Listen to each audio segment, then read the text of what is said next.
샬롬, 둘로스교회 새벽 말씀 사경에 읽으면서 이해하는 하나님 말씀, 오늘은 요한복음 4장을 상고토록 하겠습니다. 앞장에 요한복음 3장에서는요, 예수님께서 밤에 찾아온 유대의 고위직인 니고데모를 통하여 물과 성령으로 거듭나지 않으면 하늘나라에 들어갈 수 없다 설명하셨습니다. 그리고 예수님께서는 아버지 하나님께서 세상을 사랑하고 구원하기 위하여 그의 아들인 예수 그리스도를 보내주셨는데, 이 하나님의 독생자이신 성자 예수님을 믿음으로 멸망치 않고 영생을 얻을 수 있다고 말씀하셨습니다. 오늘 보는 4장에서는요, 사마리아 지방과 갈릴리 지방에서 예수님이 말씀과 표적으로 전도하시며 하늘나라 백성으로 추수하시는 예수님을 기록하고 있습니다. 1절부터 보겠습니다. 오늘 4장 1절도 2장, 3장, 4장 마찬가지로 이제 바리새인의 얘기가 나오는데요. 우리가 계속해서 바리새인은 공부를 했습니다. 유대인의 3대 분파 중 하나로 율법의 엄격한 준수를 통하여 다른 사람들과 분리된 경건한 생활을 하려고 하는 사람들로 오늘은 설명을 하겠습니다. 바리새인들은 예수님께서 세례 요한보다 더 많은 사람을 제자로 삼고 세례를 준다는 소문을 들었습니다. 들었다고 했는데 또 소문을 퍼뜨렸다는 얘기도 되겠습니다.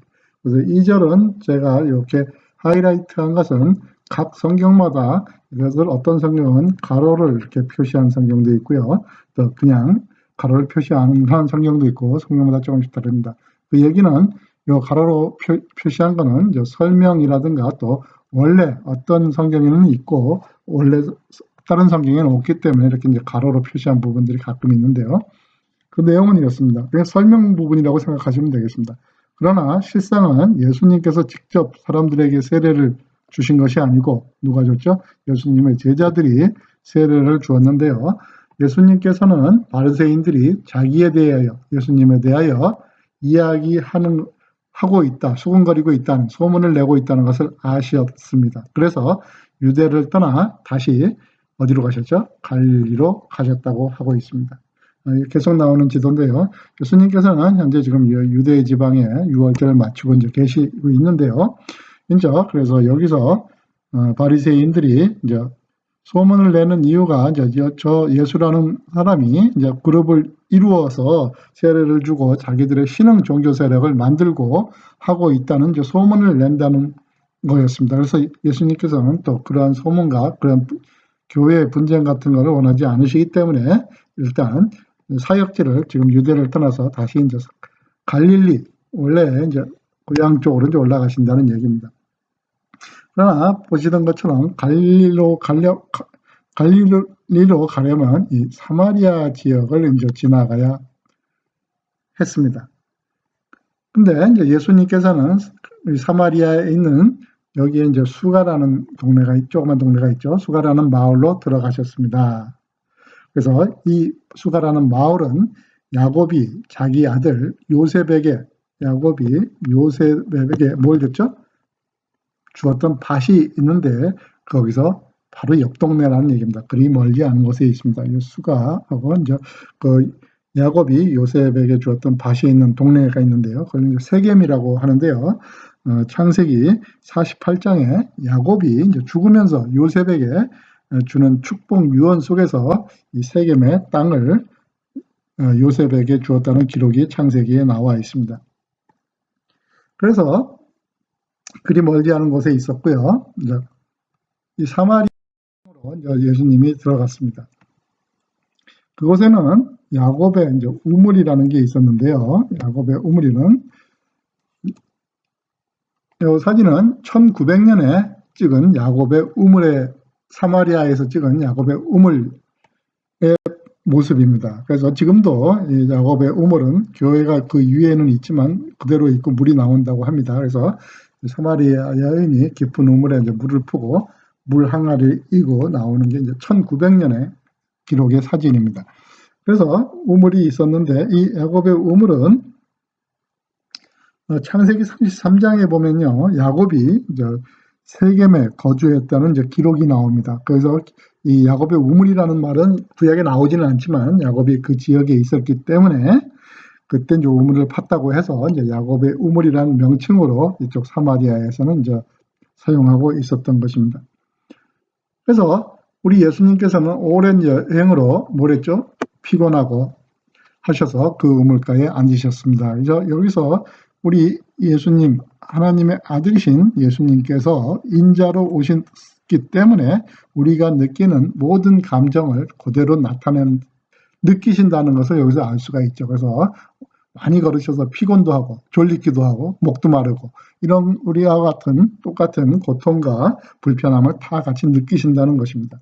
그래서 요 우물가에 이제 앉으셨죠. 그때가 대략 낮 12시란 얘기입니다. 그래서 성경은 개역개정이나 이런 식은 제6시 뭐 이렇게 돼 있죠. 지금 시간으로는 12시입니다. 그래서 이때 이 지역이 이제 사마리아 지역인데 이때 사마리아 여자 한 사람이 물을 기르러 나와서 이제 물을 기르러 나온 거죠. 그랬더니 예수님께서 그 여자에게 예수님 상태가 지금 어떻습니까? 피곤해서 우물가에 지금 앉아 있는 상태죠. 이 상태에서 물 좀 주십시오라고 얘기를 했습니다. 그런데 이제 이때 예수님과 사마리아 여자의 만남이 있을 때에는 예수님의 제자들은 지금 그 자리에 없었습니다. 왜 없었을까? 먹을 것을 사러 마을로 이제 내려가서 이 자리에는 사마리아 여인과 예수님이 두 명만 있는 상황입니다.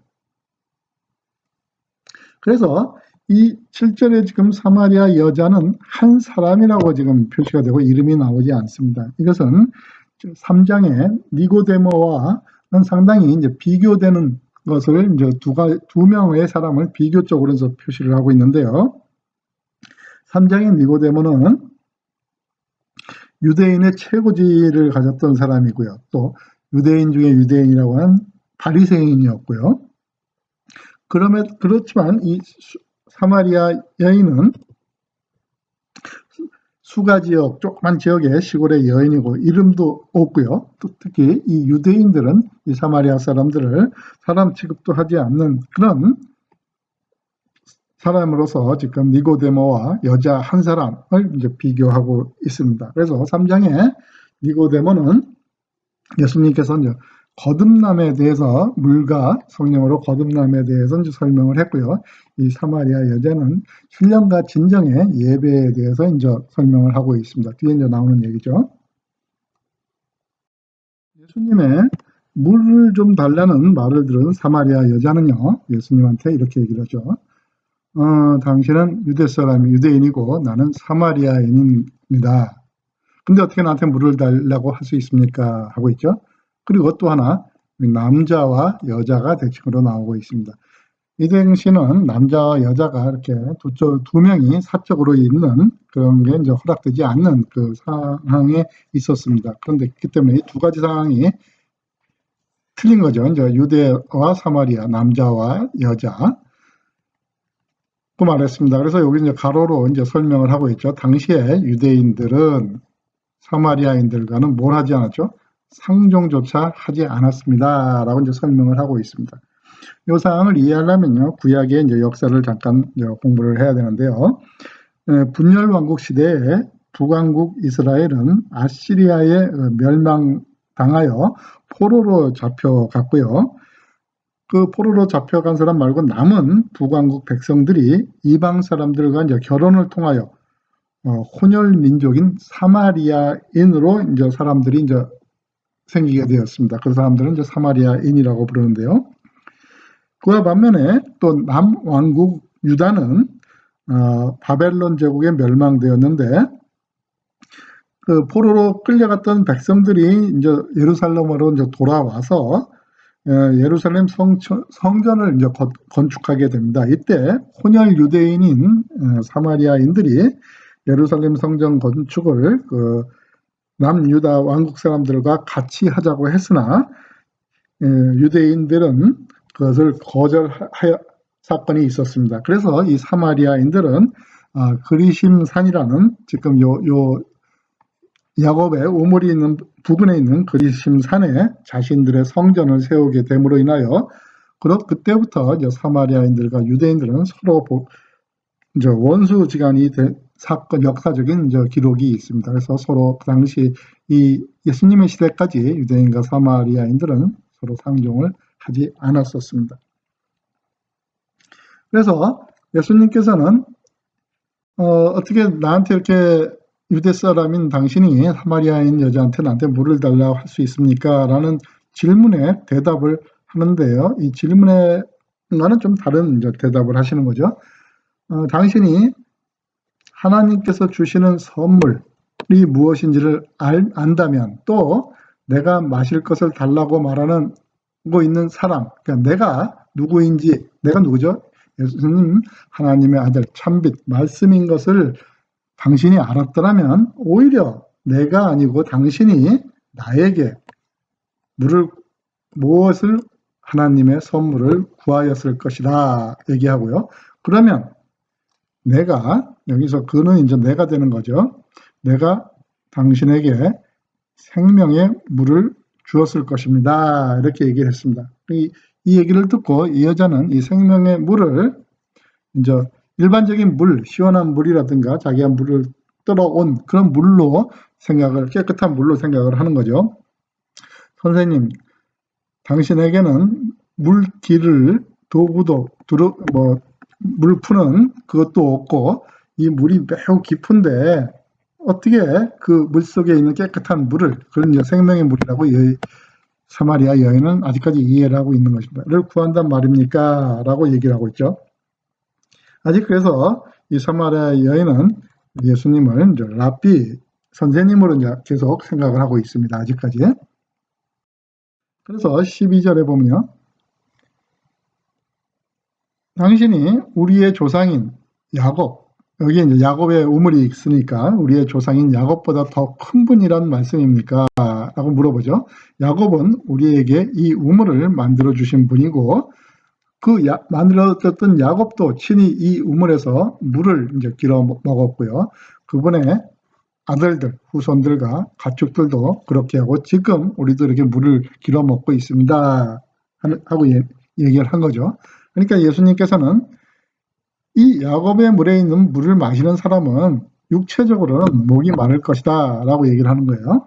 그러나 내가 주는 물, 성령의 물을 마시는 사람은 누가 되었던 간에 뭐죠? 사마리아 사람이든 유대인이든 간에 영원히 목마르지 않을 것이다 얘기를 하고 있습니다. 그래서 내가 주는 물은 나 예수 그리스도 안에서 계속 솟아나는데,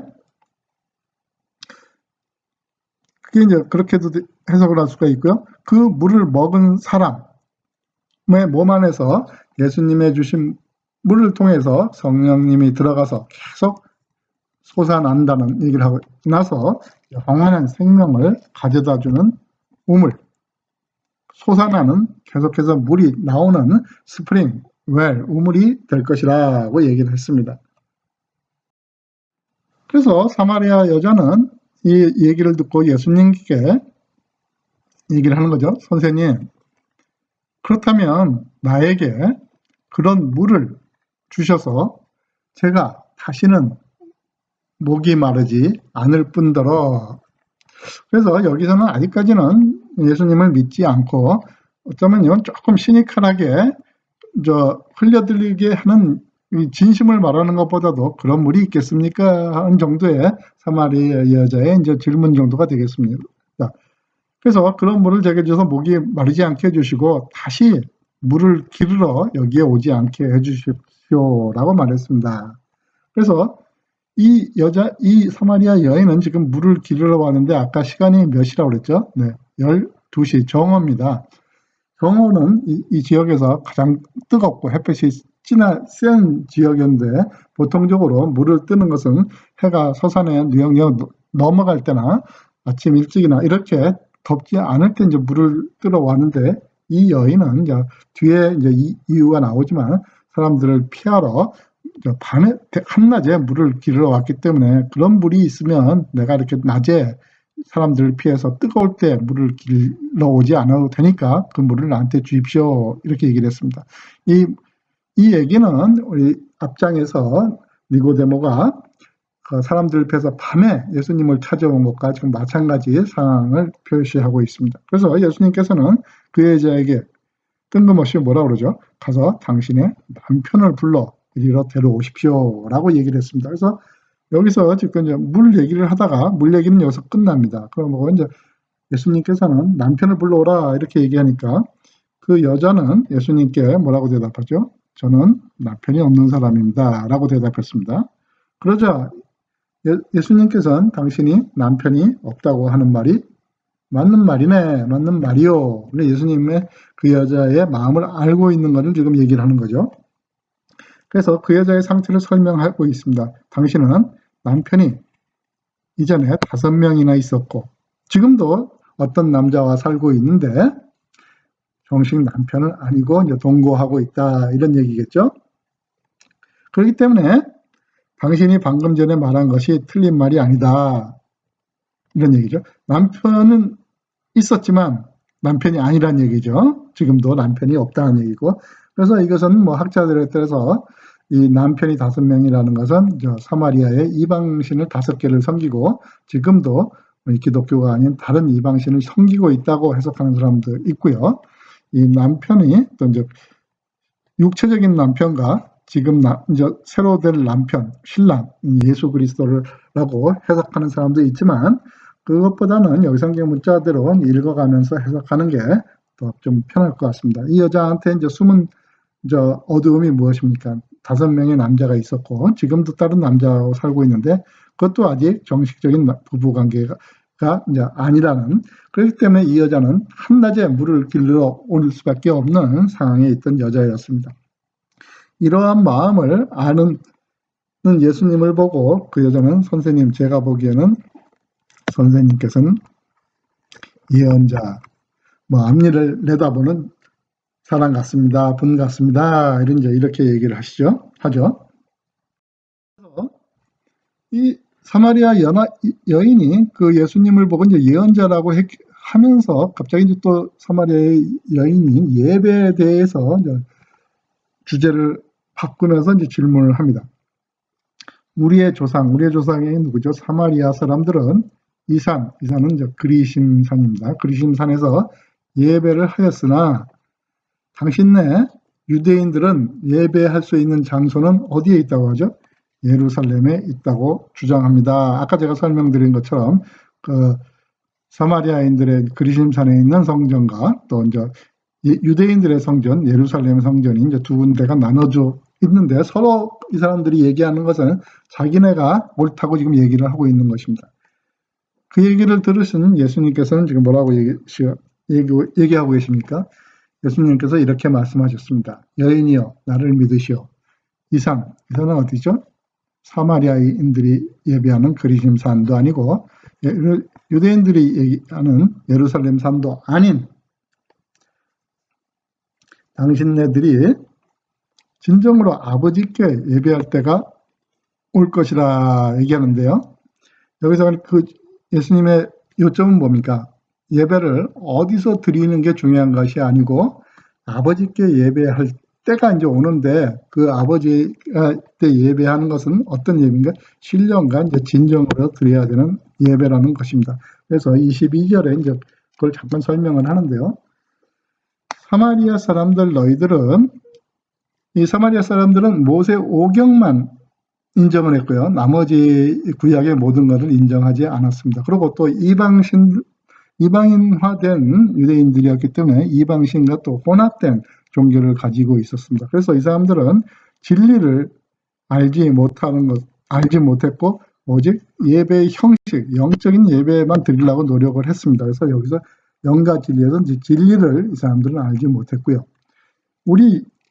나 유대인들 같은 사람들은 하나님의 택하신 백성으로서 구원이 유대인에서부터 시작된다는 것을 알고 있죠. 그것을 알고 있기 때문에 그것을 알면서 우리가 예배를 한다고 하겠습니다. 그것은 진리라는 것을 알고는 있지만 유대인들은 영적으로 신령하지도 못한다는 예수님의 이제 지적 사항입니다. 그것을 설명을 통해서 예수님께서 원하시는 예배가 무엇인가를 이제 얘기를 하죠. 그러나 참되게 예배하는 사람들이 뭐로요? 참되게 예배하는 건 뭐로? 영과 진리로. 처음으로 이제 아버지라는 말씀을 쓰셨어요. 하나님 아버지께 예배할 때가 오는데 지금이 바로 이제 그 시점이다 이런 얘기죠. 그리고 하나님께서 찾으시는 사람은 누구시죠? 이렇게 예배하는 사람. 어떻게 예배하는 사람요? 참되게 영과 진리로 예배하는 사람을 찾으신다 하고 있습니다. 그래서 하나님께서는 어떤 분이죠? 영이시기 때문에 하나님께 예배하는 사람들은 반드시 어떻게 해야 된다고 합니까?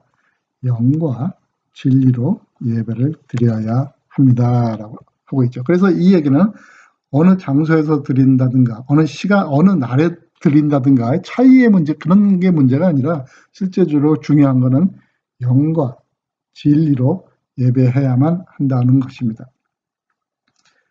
그래서 이제 그 사마리아 여인은 이제 예수님을 이제 메시아가 이제 올 거라는 것은 자기네 사마리아인들은 이제 알고 있다 이렇게 얘기를 하죠. 그래서 이것도 이제 설명으로 되어 있습니다. 메시아가 오실 것이라는 건 사실을 알고 있는데 이 메시아는 그리스도라고 이제 불린다 이런 얘기죠. 메시아가 오는 사실을 알고 있는데 메시아가 오시면 우리에게 모든 것을 설명해 주실 것입니다. 라고 이제 얘기를 한 거죠. 그러니까 이제 아직 앞에 있는 분이 예수 그리스도 메시아다라는 것은 이제 아직 모르고 이제 앞에 그런 사람이 오면은 이 영과 진리로 예배하는 게 실질적인 예배다는 걸 가르쳐 주지 않겠습니까? 이렇게 얘기를 한 거죠. 그러자 예수님께서는 그 여자에게 이제 얘기를 하십니다. 뭘 얘기를 하죠? 지금 당신과 사마리아 여인과 당신과 얘기하고 있는 내가 바로 그 예수 그리스도요. 이렇게 얘기를 했습니다. 그래서 27절에 이제 이 얘기가 이제 결론이 난 거죠. 내가 이제 예수 그리스도다, 내가 메시아다 이렇게 얘기를 하고 여자는 더 이상 이 말에 대해서 토를 달지 않고 인정을 하고 넘어가는 것입니다. 이제 바로 이 말이 끝났을 그때 예수님의 제자들이 마을에서 뭘 가지고 들어온 거죠? 음식을 사가지고 들어온 것입니다. 그들은 예수님께서 사마리아 여자와 얘기하고 있는 것을 보고 무척이나 놀랐다. 왜 놀랐습니까? 이것은 당시의 풍습과 관습에 어긋나는 것이었기 때문에 상당히 놀랐다 하는 거죠. 그러나 아무도 제자들은 선생님 무엇이 필요하십니까? 그 여인에게 무엇을 구하고 계십니까? 라거나 무슨 일로 그 여자와 얘기를 하고 계십니까? 라고 묻는 사람은 없었다는 것입니다. 이제 제자들도 이제 예수님을 많이 이제 알고 또 예수님이 어떤 분이라는 걸 알고 있었기 때문에 사회의 관습과 그 다음에 풍습이나 이런 것에 대해서 구애받으시는 분이 아니라는 것을 이제 이해하고 있었다는 뜻이 되겠습니다. 그래서 그 여자는 이제 그 여자가 이 떼약볕에 이 우물에 온 이유는 물을 뜨러 온 거였는데 이 여자는 물 항아리를 버려두고 마을로 돌아가서 사람들에게 말했습니다. 이렇게 얘기를 하죠.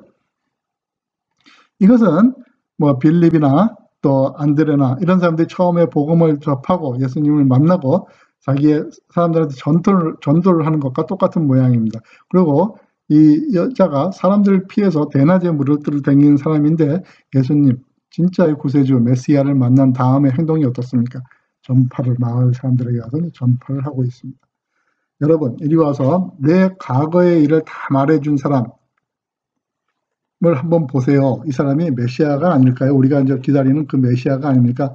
그래서 이 여인은 이분이 이제 선지자 메시아를 한 것을 소개하는 것 중에 하나의 큰 원인이 뭡니까?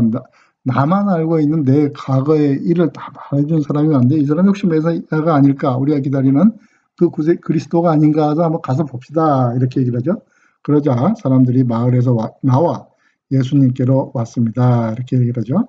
그 사이 제자들은 예수님께 이제 사마리아 여인이 가서 이제 마을에 이제 전파를 하는 사이에 이제 시간적인 텀이 있는 거죠. 그 사이에 제자들은 예수님께 선생님 음식을 좀 취사하신데 음식을 좀 드시죠라고 했습니다. 그러나 예수님께서는 뭐라고 하셨죠?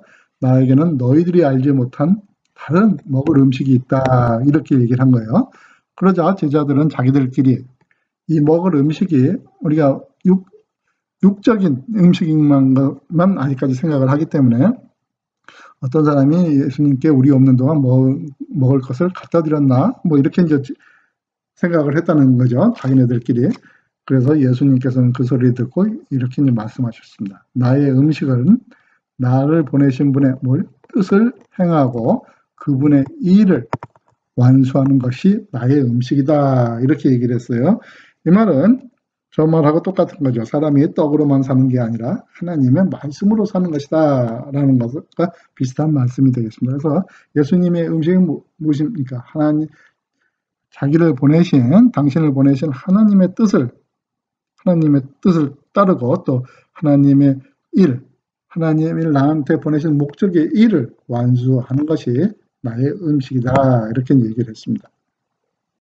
35절에서 그래서 이제 너희들 제자들 너희들은 일반 사람들은 지금부터 4달이 넉 달이 더 있어야 밭에 심은 작물의 추수 때가 될 것이다 라고 말하고 있다는 얘기죠. 일반적인 세상의 물정에서는요. 그러나 나는 너희에게 말한다. 눈을 들어 밭을 보라. 이 세상에 전도된 사람들을 보란 얘기죠. 이것은 이미 곡식이 익어 뭐가 될 때 추수할 때가 되었다 하고 있습니다. 그래서 36절에 추수하는 사람은 벌써 추수한 대가로 뭘 받았다고 하죠? 품삯을 받았다 하고 있는데요. 이 얘기는 우리가 이제 벌써 하나님을 우리 구세주로 믿고 우리 예수 그리스도를 믿음을 통해서 우리가 영생을 받는 하나님의 은혜, 선물을 받았기 때문에 품삯을 먼저 받은 거라고 얘기를 하고 있습니다. 그래서 이런 사람들은 나가서 이제 추수를 해야 되는데요. 사람들을 전도를 해야 된다는 거죠. 그래서 무슨 전도를 합니까? 사람들에게 영생을 주기 위한 곡식을 추수하는 중인 거다 이렇게 하고 있죠. 그래서 씨를 뿌린 사람은 누가 될까요? 예를 들면 여기서는 하나님도 될 수 있고요. 그 다음에 추수하는 사람은 지금 예수님이 될 수도 있고요. 또 씨가 뿌린 사람이 하나님이면 추수하는 사람은 제자가 될 수 있고 오늘 저희 같이 사역을 하든가 믿고 전파하고 선도하고 전도하는 이러한 사람들을 다 믿는 성도들을 다 추수하는 사람으로 할 수 있을 것입니다. 그러니까 하나님과 예수님과 성도들 모두가 하나의 돌아온 양을 위해서 기뻐할 수 있게 된다 이런 말입니다. 그래서 이제 당시에 있던 속담을 예수님께서 인용을 해서 얘기를 하시는 거죠.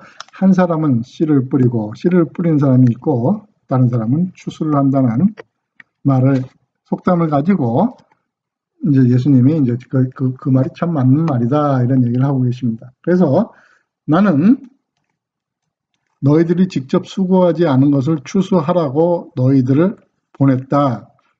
이것은 아직 보내지는 않았습니다. 이제 후에 예수님의 이제 지상 사명 명령으로서 이제 이런 명령을 하셨지만은 이것은 이제 과거형으로 이제 했지만 이제 미래에 일어날 확실한 결과이기 때문에 이제 이렇게 사용을 했습니다. 그래서 나는 너희들이 직접 수고하지 않은 것.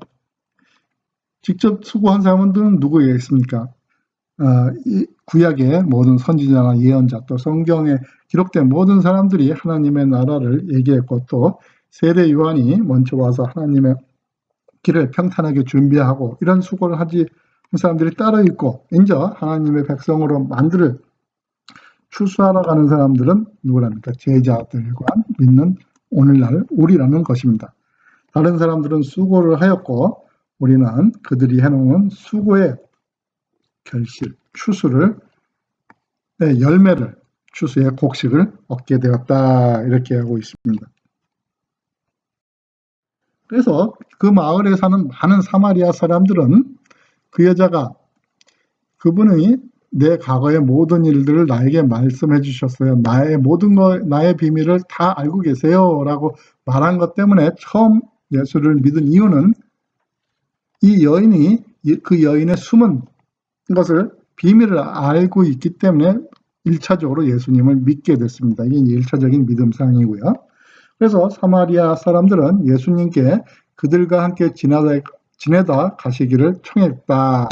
이것도 이제 사마리아 사람들은 이 유대인들과 상종을 안 한다고 그랬었는데 이렇게 또 예수님의 말씀을 듣고 그래서 예수님을 믿음으로써 내면적인 변화가 일어난 거죠. 그래서 예수님과 예수님 제자들도 기꺼이 이틀을 거기서 머무시면서 복음을 전하고 전도를 계속하셨다는 얘기입니다. 그래서 많은 사람들이 예수님의 말씀을 듣고 어떻게 했죠? 예수님을 믿게 되었다라고 하고 있습니다. 그래서 이 40절에 사마리아에서 이틀을 머무셨는데 이때 당시에 유대에서 갈릴리 지역으로 가기 위해서는 반드시 사마리아를 통과해야 된다고 앞에 설명이 있었지 않습니까? 그래서 신실한 유대인들은 이 사마리아를 통과하지 않으려고 이 길을 팽 돌아서 다른 길로 돌아갔었습니다. 그리고 할 수 없이 아주 바쁜 일이 아니면은 그 사마리아 쪽을 들어가질 않았는데 어떤 혹자는 예수님께서 사마리아를 지나갔던 이유는 갈릴리 지역에 급한 이유가 있기 때문에 사마리아를 갔다 이렇게 얘기를 하지만 여기 이 40절의 증거를 보면은 예수님께서는 거기에서 바쁜 일이 아니라 그들이 더 유하면서 하늘나라에 대한 복음을 배움을 원했기 때문에 이틀을 더 머무르신 것으로 봤을 때 예수님은 바빠서 그 사마리아로 들어간 것이 아니고요. 하나님의 계획과 예수님의 복음 사역을 위하여 이 사마리아 지역을 일부러 통과해서 그것도 수가성으로 가신 거라고 할 수 있겠습니다. 이거 수가성은요, 세겜 지역이라고 이제 구약에도 나오는데 세겜과 수가성은 이제 같은 지역으로 보고 실제적으로는 같은 동네로 보고 있습니다. 그 예수님이 왜 여기서 이 세겜 지역에서 신령과 진정으로 예배를 드려야 되는가를 설명한 것도 구약의 이유가 있습니다. 그래서 이 아브라함이 가나안에 들어왔을 때 제일 먼저 첫 예배를 드린 곳이 이제 세겜, 이 사마리아 사람들이 떴던 이 세겜 수가 부근이고요. 또 야곱이 형에서부터 도망가서 살다가 바다마람에서 이제 돌아와서 처음 예배를 드린 곳 역시 이제 세겜이었습니다. 그 아브라함과 야곱이 그때 당시에 신령과 진정으로 예배를 드렸기 때문에 그 지역에서 상징적으로 이제 신령과 진정에 의한 복음을 전파하신 것으로 생각이 됩니다. 그래서 그 마을 사람들은 사마리아인들은 그 여자에게 이들의 이제 믿음의 변화가 나기서 나타나는데요. 더 이상 우리는 당신의 말이 뭐죠? 저분께서 나의 각을 다 알아요. 그 말 때문에 예수님을 믿는 것이 아니고 우리가 이제는 예수님의 말씀을 이틀 동안 직접 들었고 이분이 참으로 세상의 구세주라는 사실을 알았기 때문에 믿는 것이다 라고 했죠. 그래서 믿음의 발전을 나타내고 있고요. 세상의 구세주라, 세상의 메시아, 이것은 당시에 로마의 황제가 세상의 구세주였는데요. 여기서는 로마의 황제와 같은 왕이고 그 다음에 실질적으로 메시아, 제사장, 그 다음에 왕, 선지자 이런 같은 모든 것을 합친 실제적인 우리를 구원하시는 그리스도 메시아라는 것을 알았기 때문에 믿는 것이라고 하고 있습니다. 그래서 42절까지는요, 이방 지역 사마리아에서 이제 복음을 전하는 예수님의 복음 사역을 나타내셨는데 사마리아에서는 예수님께서는 한 번도 표적이나 이적을 하지를 않으셨습니다. 오직 말씀으로서 그들을 믿고 전도를 하였던 것입니다. 우리가 표적과 이적도 중요하지만 우리는 말씀에 의해서 말씀을 전하고 또 전파하고 하나님의 뜻을 우리가 모든 사람들에게 전하는 그런 노력을 해야 될 것입니다. 그래서 43절부터는 다른 주제가 나오죠. 이틀 후는 뭐죠? 우리 사마리아에서 이제 이틀 동안 복음을 전하셨잖아요. 이틀 후에 예수님 그곳을 떠나 갈릴리로 가셨습니다. 이제 주제로 이제 다시 왜 예수님이 지금 무슨 길에 있었던 것을 이제 다시 주의를 환기시키는 거죠. 예수님께서 이제 그 유대를 떠나서 이제 갈릴리로 갔었고, 그 이유는 바리새인들이 이제 예수께서 뭐 세례 요한보다 더 세례를 많이 주고 그들의 종파를 열린다 하는 소문을 들으시고 그걸 원하지 않으셨기 갈릴리로 가는 중에 사마리아에서 복음을 전했는데, 그래서 이제 이걸 다시 이제 43장을 한번 설명을 합니다. 그 44절도 이렇게 이제 가로로 되어 있는데요. 그 내용은 전에 예수님께서는 이런 말을 하셨습니다. 언제 하셨는지 기록은 없는데요. 예언자가 자기 고향에서는 존경을 받지 못한다고 직접 말씀하신 적이 있었다고 이렇게 설명이 되어 있습니다. 근데 이제 44장에서는요, 예언자가 자기 고향에서 존경을 못 받는다고 하고 있는데요. 45절에서는 갈릴리 고향에서는 예수님을 모두 많은 사람들이 환영했다고 하고 있습니다. 그래서 여기서는 조금 모순적인 상황이 나오는데, 이 고향을 좀 크게 생각해서 유대 지방으로 이제 저희가 생각을 한다면요, 예수님이 박해를 받고 이러던 데가 이제 이쪽 유대 지방에서는 박해를 받았고 한 것으로 이제 우리가 이해를 하면은 44장과 45절과 44절은 이제 모순을 조금 해결할 수 있을 것 같습니다. 그래서 예수님의 이제 갈릴리의 이제 지역에 이제 사마리아를 지나서 갈릴리 지역에 도착을 했고, 그곳 사람들은 예수님을 환영했습니다. 왜 환영을 했습니까? 바로 전에 6월절에 모든 갈릴리 사람들도 이제 6월절에 이제 예루살렘에 갔었는데, 거기서 예수님께서 하신 모든 일들을 6월절에 예루살렘에서 하신 모든 일들을 보았고, 또 자신들도 그때 6월절에 어디에? 예루살렘에 있었기 때문에 예루살렘 성전 정화 사건 이런 것들은 이제 보면 또 다른 요한복음에 기록 안 된 그 표적들을 이제 많이 봤다는 겁니다. 그렇기 때문에 예수님을 이제 환영했다고 하고 있습니다. 그래서 예수님께서는 이제 올라가는 길에 갈릴리 이제 가나를 이제 가게 됐는데요. 이것은 예수님께서 물로 포도주를 만드셨던 곳입니다. 2장에 나오는 것이요. 이곳에는 높은 지위를 가진 왕의 신하 한 사람이 이제 가나에 살고 있었는데, 그 신하의 아들은 병에 걸렸고요. 그 아들은 이 가나가 아닌 좀 떨어진 가버나움이라는 곳에 이제 아들이 지금 있었습니다. 그래서 여기에 이제 이 왕의 신하 중에 이제 왕은 누구냐 하면은 갈릴리와 이 베레아를 담당하는 분봉왕 그 헤롯 대왕의 외아들인 헤롯 안티파스라는 사람이 있습니다. 그 사람을 얘기하는데요. 그의 이제 어떤 신하가 있었는데 그 신하의 아들이 지금 병이 걸려 있습니다. 그래서 아들이 있는 것과 신하가 있는 것은 지금 다릅니다. 그래서 왕의 신하는 예수님께 유대 지방에서 갈릴리로 이제 올라오셨다는 소식을 듣고 예수님을 어떻게 했죠? 찾아가서 가버나움으로 와서 또 자기 아들을 낳게 해달라고 간청을 했는데, 이 왕의 신하가 자기 아들을 이제 가나로 데려오지 못하는 이유는 아마 이런 거였을 겁니다. 신하의 아들은 거의 죽기 직전에 있었기 때문에 뭐 이동을이라든가 여행을 하지 못했을 상황일 것입니다. 그래서 예수님이 왕의 신하에게 이제 그 말을 듣고 이렇게 얘기를 하시죠. 너희는 표적과 기이한 것들을 보지 않으면 전혀 믿으려 하지 않는구나 라고 하고 있습니다. 그래서 여기서 너희는 뭐 꼭 왕의 신하뿐 아니라 믿지 않는 유대인 전체를 이제 얘기하는 거겠죠. 그리고 오늘날 우리한테도 주는 것도 마찬가지입니다. 반드시 무슨 기적과 기도의 응답이라든가 이런 것이 없으면 전혀 믿으려 하지 않는 우리의 죄성을 예수님께서는 지적하신 거라 하겠습니다. 다시 그 신하가 또 이제 애걸복걸 간청을 하는 겁니다. 선생님, 제 아들이 죽기 전에 꼭 가버나움으로 좀 가십시오. 가버나움에 와서 좀 고쳐주십시오. 이렇게 얘기를 하죠. 그래서 예수님께서 이제 그 소리를 듣고 이제 얘기를 합니다.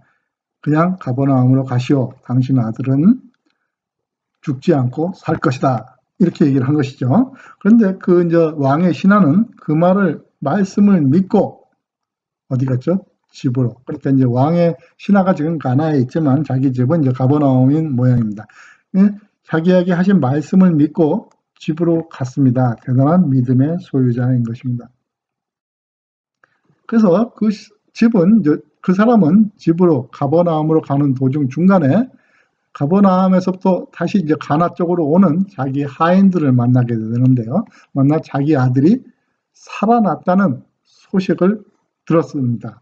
하인들이 이제 아들이 살았다는 소식을 이제 가버나움에 그 왕의 신하한테 이제 가지고 가는 중이었겠죠. 근데 도중에서 이제 만나서 아들이 살아났다는 소식을 들었는데 그 왕의 신하가 그 소리를 듣자마자 하인들에게 몇 시에 언제 그 아들이 괜찮아졌냐 하는 거죠. 그래서 하인들은 어제 오후 1시 이제 세븐스 아워 제 7시에 지금 시간으로 이제 오후 1시에 열이 이제 떨어지면서 낫기 시작했습니다라고 얘기를 하죠. 그래서 아이의 아버지는 그때가 바로 예수님께서 당신 아들은 죽지 않고 살 것이요 라고 말씀하신 그 시각과 어떻게 일치하죠? 정확히 일치하는 것을 알고 자기와 그 집의 모든 사람이 누굴 믿었죠? 예수님을 믿게 되었습니다.